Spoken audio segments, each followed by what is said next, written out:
Vamos fazer o seguinte, vamos direto para a nossa redação, porque agora é a hora do futebol e teve um jogão de bola ontem, cheio de polêmica, né, Humberto? Boa tarde para você.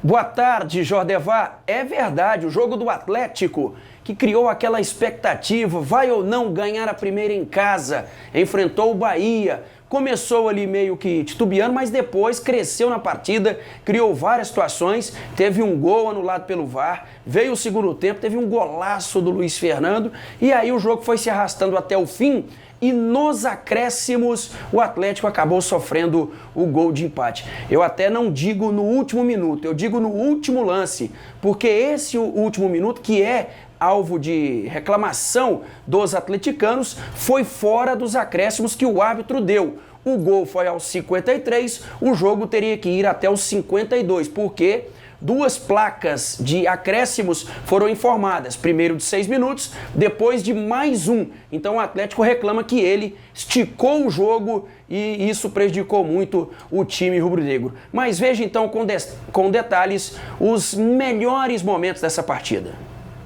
Outra chance para o Atlético vencer em casa e contra o Bahia. Mas no final da partida surgiu um personagem que roubou a cena. Bom, primeiro vamos ao jogo. Luiz Fernando passou por Arias e finalizou. Marcos Felipe segurou sem rebote. Depois do cruzamento, Tassiano pegou de prima, longe do gol, mas estava livre na área. Janderson foi lançado, mandou para Emiliano, com desvio à esquerda da meta baiana, passou perto.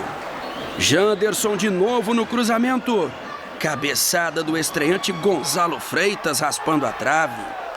Melhor em campo, o Atlético chegou a marcar com Emiliano, mas o impedimento assinalado e confirmado pelo VAR. O jogo seguiu 0-0.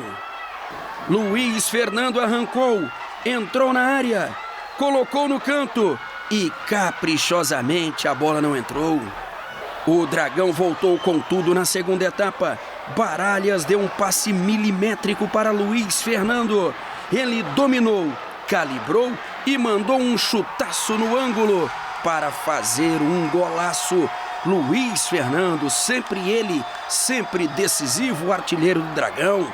Reparem que a bola ainda tocou no travessão antes de entrar.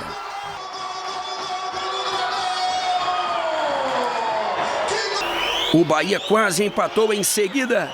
Arias deu um chutaço.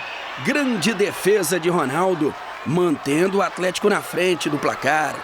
Alejo Cruz cobrou falta com desvio na barreira. Marcos Felipe teve que se esticar todo para defender. A vitória estava próxima. E com 7 minutos de acréscimos, o Atlético se segurava, até que surgiu a marcação de impedimento. Os atleticanos comemoraram, achando que era o apito final.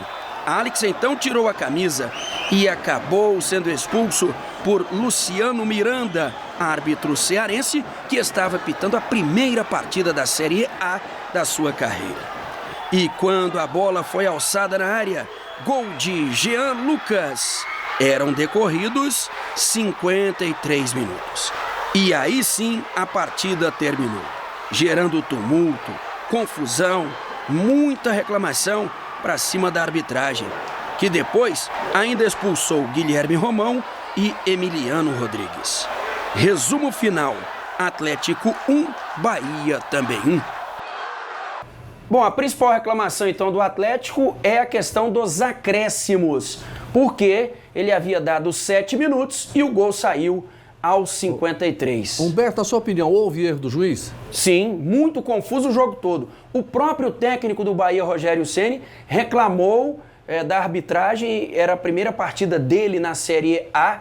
Antes do jogo, eu tinha observado o nome desse árbitro e falei, ué, mas eu não conheço, não lembro desse árbitro trabalhando por aqui. Depois descobri que ele apitou esse ano 6 jogos na Série B e esse é o primeiro da Série A. para um jogo tão pesado, em que o Bahia briga por vaga na Libertadores e o Atlético, para sair da zona de rebaixamento, precisava de um árbitro com mais qualidade. Então, ele desagradou a todos e muito mais ao Atlético, porque o Atlético jogou bem, lutou muito pela vitória e foi castigado com o gol no último lance. E o torcedor teve até confusão no final do jogo, né?